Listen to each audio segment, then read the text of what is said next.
Most people thought she had made a terrible mistake when she stole that item. But the truth, what happened next left this entire small town in stunned silence.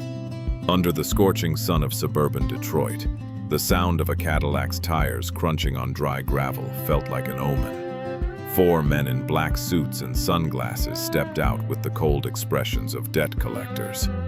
Every eye at the gas station turned toward Chloe, a young woman tirelessly scrubbing the floor in a frayed, faded uniform. A tall man approached her, his voice icy. "Chloe Miller, you have 5 minutes to pack your things. Our boss is waiting." Chloe stood frozen. Only one question raced through her mind. What did I do wrong? To understand why those luxury cars came looking for a janitor, we have to travel back in time. Exactly 24 hours ago. That night, a blizzard swept through Michigan. Chloe was working the graveyard shift, her hands trembling from the cold.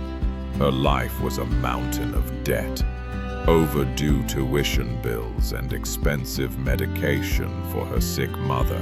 She was exhausted, but she refused to give up. That's when an old man walked in. His clothes were tattered, and his shoes were soaked with slush. He tremulously counted out his last few pennies to buy the cheapest sandwich on the shelf. But his luck hadn't turned yet. A group of local punks began to mock him, calling him trash and intentionally tripping him, sending him crashing to the floor. The world seemed to stand still.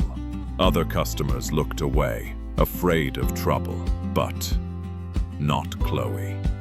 She stepped from behind the counter and helped him up with total respect.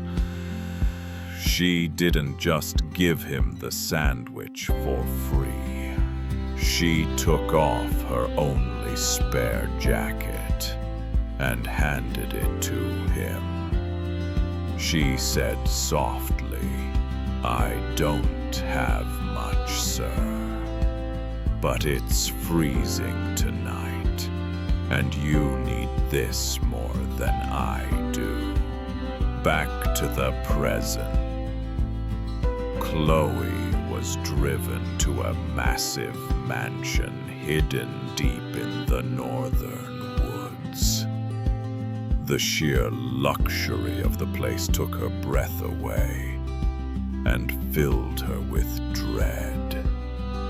The office doors swung open. Sitting behind a desk of expensive polished oak wasn't a crime boss, but the very same poor man from the night before. But today, he carried a different aura entirely. This was Arthur Vanderbilt, the most powerful anonymous billionaire in the state. Arthur looked Chloe straight in the eye. "Ms. Miller, yesterday I played the part of a man who had nothing. Hundreds of people walked past me, but only you stopped. You didn't just give me a jacket. You showed me that compassion isn't extinct."